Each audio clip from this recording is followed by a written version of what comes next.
Okay, if I could ask members leaving the chamber and those leaving the public gallery to do so as quickly and as quietly as possible as we move on to the next item of business, which is portfolio questions. The portfolio on this occasion is social justice and housing. Any member wishing to ask a supplementary question should press the request to speak buttons during the relevant question. I call question number 1, Kenneth Gibson. Thank you, Presiding Officer. To ask the Scottish Government how many affordable homes it anticipates will be built in North Ayrshire between 2025 and 2032 as part of its affordable housing supply programme. Cabinet Secretary Mhairi McCallum. North Ayrshire Council's current Strategic Housing Investment Plan, or SHIP, sets out a target to deliver 1,643 new affordable homes over the period of 2025 to 2030, supported through the Scottish Government's Affordable Home Supply Programme. Following recent additions to its programme, the Council has enhanced this target to 1,666 homes. The SHIP covers the period of 2025 to 2030, and the Council has not published an updated estimate extending delivery projections to 2032. Kenneth Gibson. I thank the Cabinet Secretary for that helpful answer. Labour has slashed London's affordable housing target from 35% to 20% of new completions, with less than 4,000 new homes of all tenures built in January to June, despite a target of 88,000 a year. In Wales, the number of new home consents in Q2 this year is the lowest on record at only 28% of the 10-year quarterly average. Does the Cabinet Secretary agree with Professor Janice Morfitt, University College London, who said this could have long-term implications for provision of affordable housing with a ripple effect around the country? And is she concerned that Labour's rolling back of its affordable housing ambitions could impact Scotland's funding? Cabinet Secretary. I thank Mr Gibson for the question. I would say from the outset that robust targets for the provision of affordable housing are absolutely essential.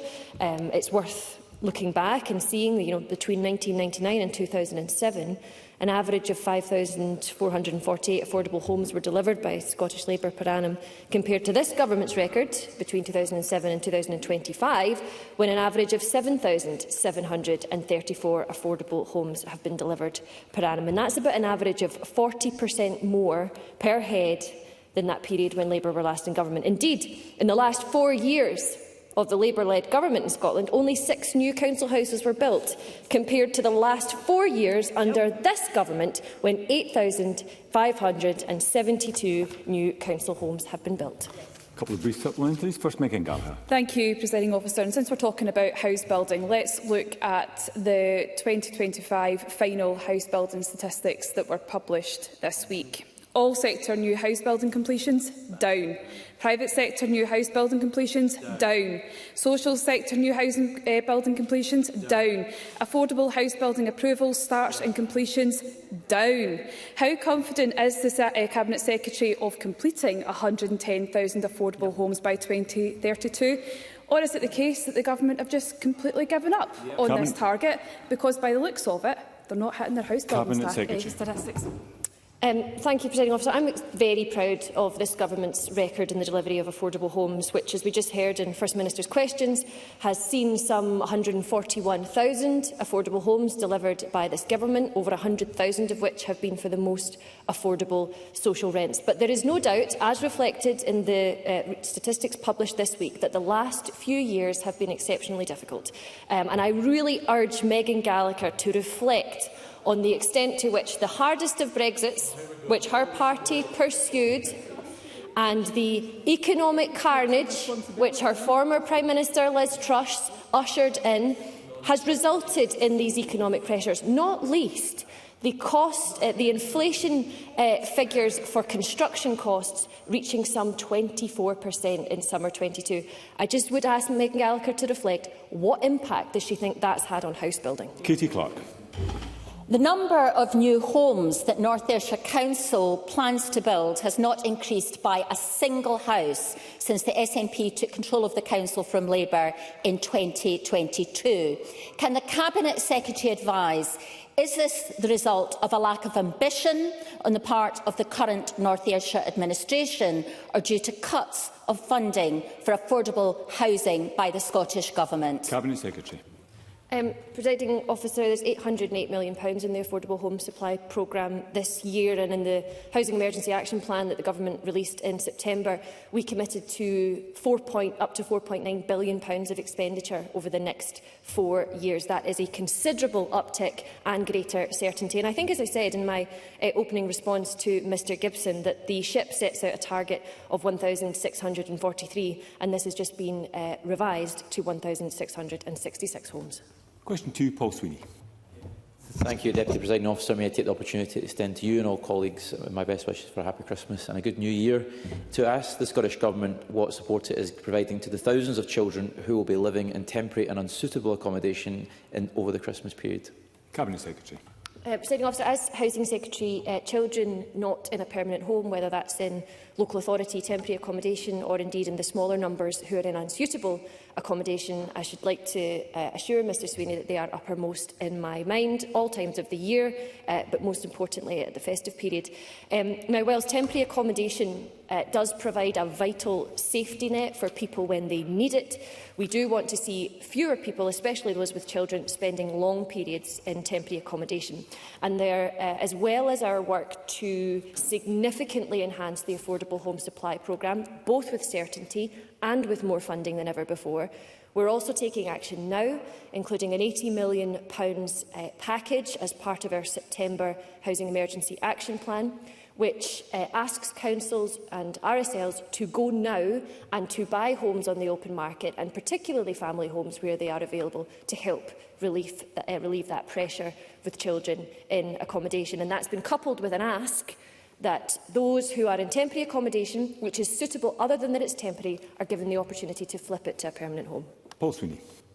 I'm sure the Cabinet Secretary noted Shelter Scotland's report last week that 2 in 5 phone calls to its helpline are related to families urgently seeking temporary accommodation. They report clients routinely being denied their right to temporary accommodation or being placed in housing that is unsuitable by law. Families are forced to live in hostels or put in dingy temporary flats that make them ill and leave children traumatised with potentially lifelong effects on their mental and physical health. I think it's a national scandal that that's how thousands of children across Scotland are spending yet another Christmas, precious childhood development robbed from them by inadequate and declining housing supply. So does the Government recognise this is a public health emergency as much as anything else? And what does the Cabinet Secretary say directly to those families facing this housing emergency?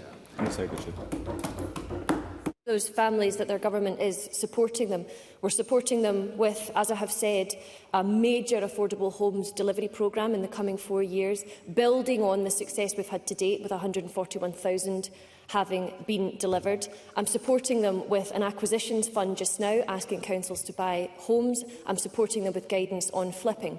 But the other thing that I have to bring to Mr Sweeney's attention is the fact that we are now in the 2nd year of a local housing allowance freeze. This is preventing people from being able to maintain tenancies, and it's pushing people into homelessness. This is a British Labour Party policy, so I don't doubt Mr Sweeney's commitment, particularly to children in Glasgow whose families can't sustain their tenancies, but he really ought to make representations to his leadership in London to scrap the bedroom tax and unfreeze local housing allowance. Okay, we're going to need slightly shorter questions and also slightly briefer responses as well. I call question 3, Ruth Maguire. Thank you, Presiding Officer. To ask the Scottish Government what action it's taking to address misinformation in relation to refugees and asylum seekers and to promote community cohesion. Minister Colcap-Stewart. Thank you, Presiding Officer. When our communities are telling us that they feel threatened and are under pressure, we all have a responsibility to listen, to build trust and reduce tensions. This can help to ensure that misinformation spreads less easily. As part of that, we all need to be mindful of information that we are sharing and the language that we use. The Scottish Government is deeply concerned about some of the rhetoric that we are seeing across the UK, which should have no place in our society. Refugees and people seeking asylum must not be scapegoated for current complex challenges. And in September, I set out our approach as part of the One Scotland Many Voices statement to this Parliament, including an additional £300,000 to support grassroots projects that are uniting people from different backgrounds, cultures and faiths. Ruth Maguire. Presiding Officer, the conflicts that people flee from don't start with bullets, they start with words.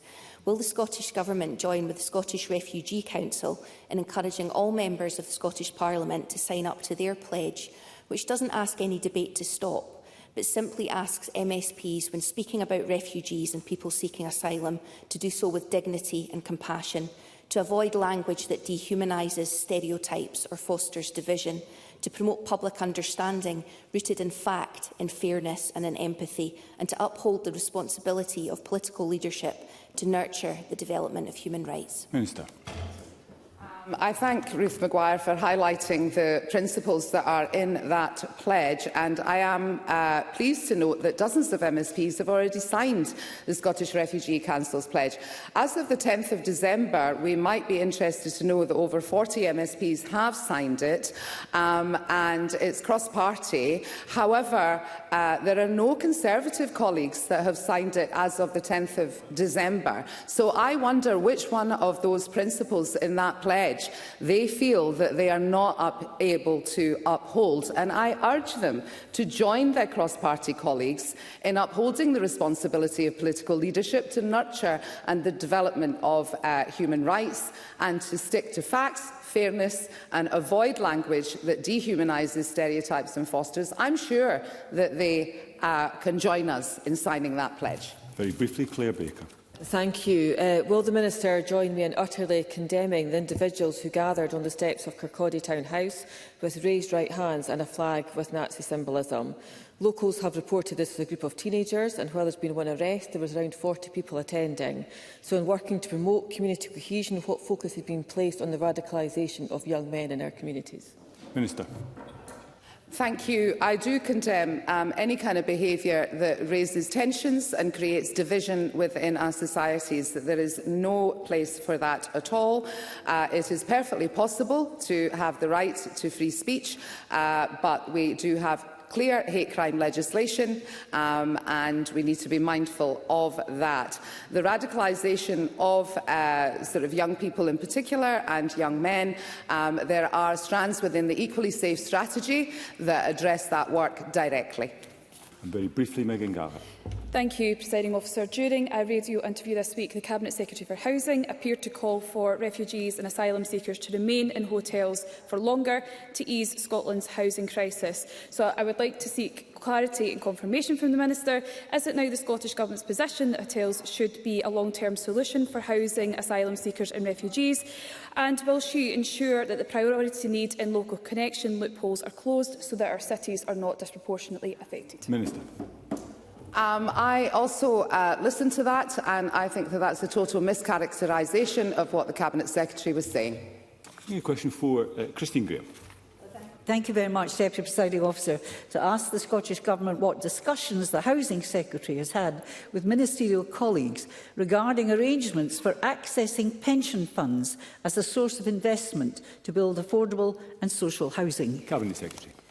Presiding Officer, I have discussed the work of the Housing Investment Task Force with ministerial colleagues, including utilising pension funds along with other sources of finance to increase investment in affordable housing. I've also had discussions directly with pension funds and with the Scottish National Investment Bank on how we can build on what we have to date, including significant investment directly in RSLs and in partnership with the Scottish Government. Christine Graham.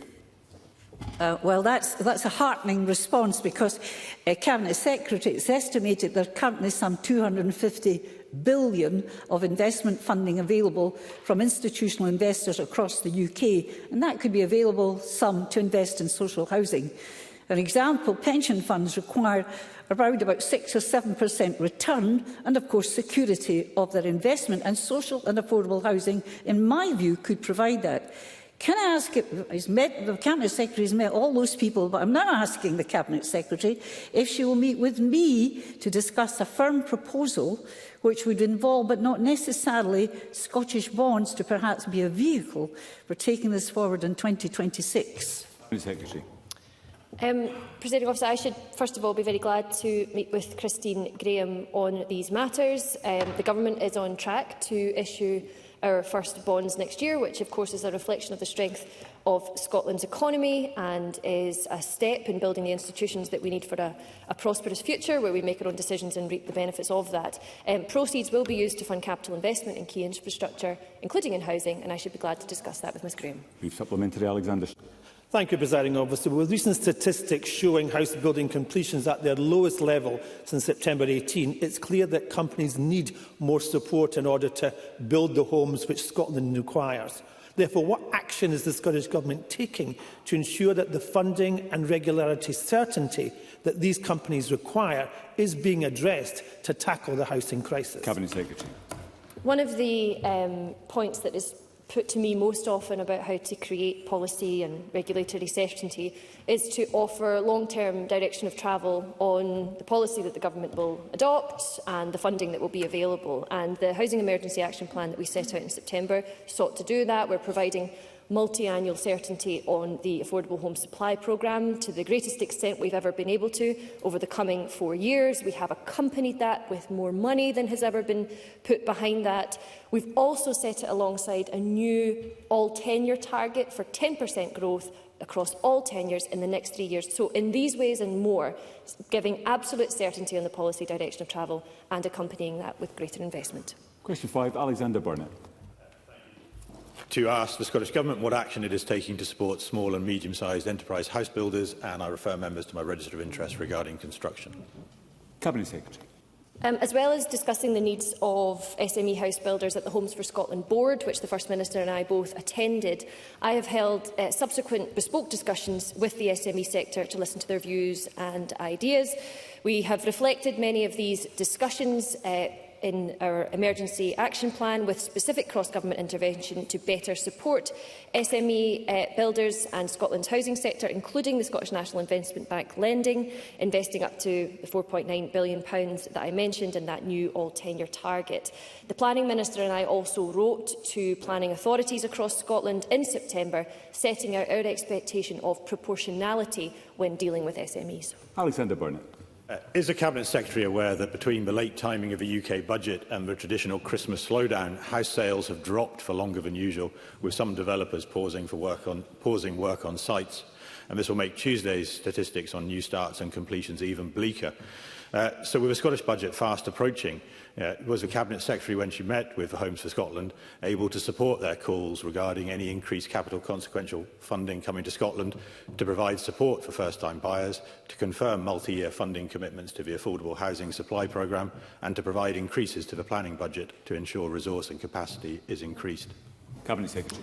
I meet regularly with Homes for Scotland and speak to them in detail about their proposals. The Cabinet Secretary for Finance and Local Government will set out the content of the budget in due course, and I'll speak to Mr Burnett about this if I'm wrong, but I'm quite sure that the investments that are planned at UK Government are already outstripped. The consequentials that would flow from that are already outstripped by what we're proposing to invest in the coming 4 years anyway.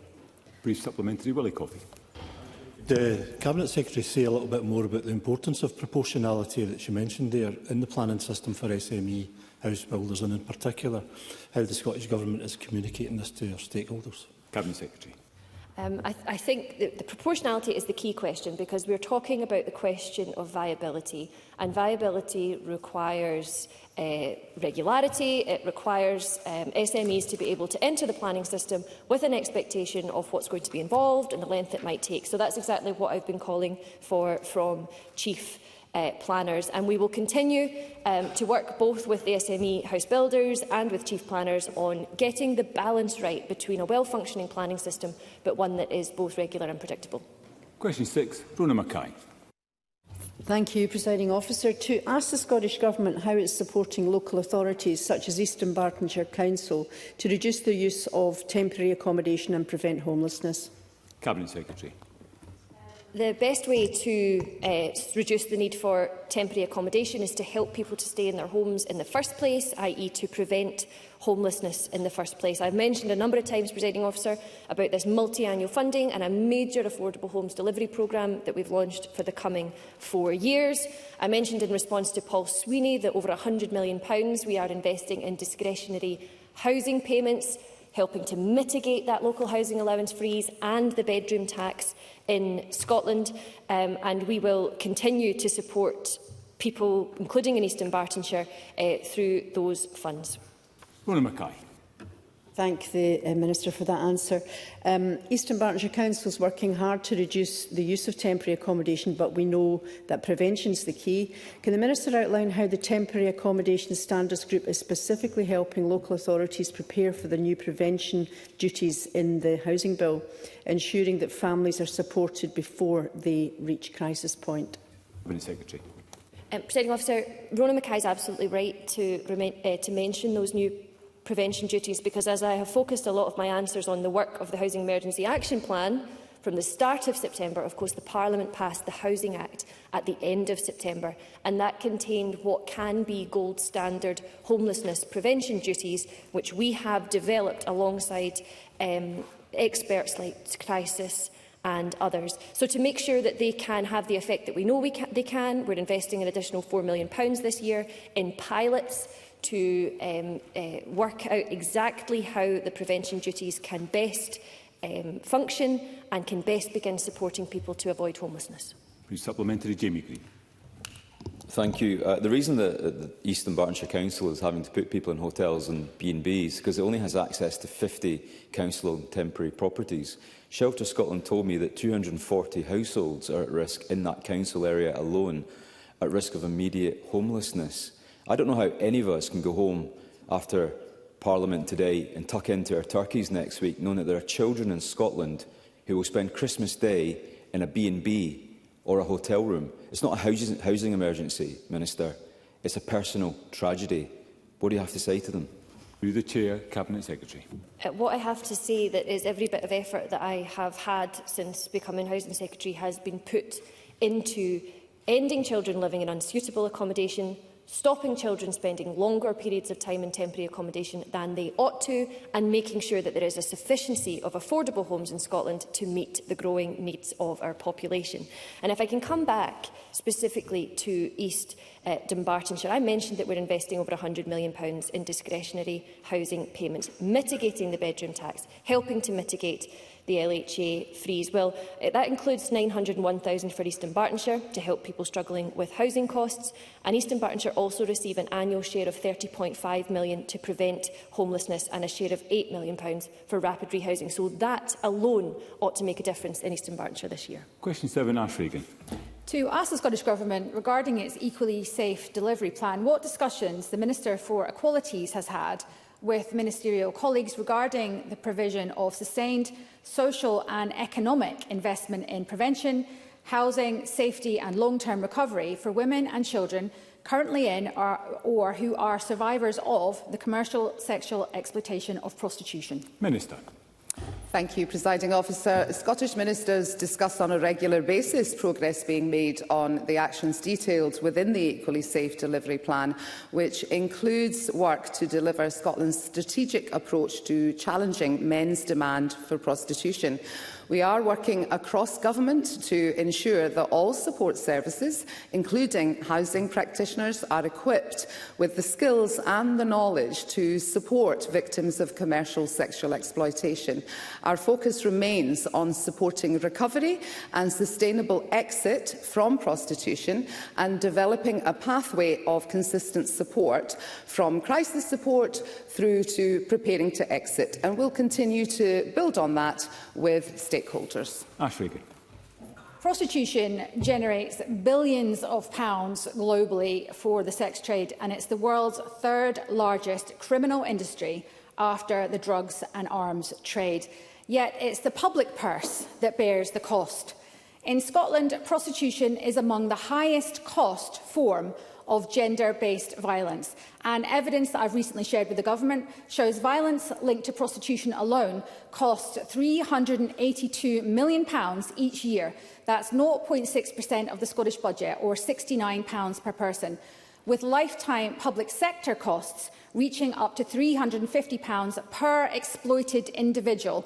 Does the Government agree with me that only by tackling the root cause through criminal deterrence of sex buying and sustained investment in prevention and trauma-informed support, exit and recovery services, can we reduce this crisis spending and uphold the Christie Commission principles? Minister.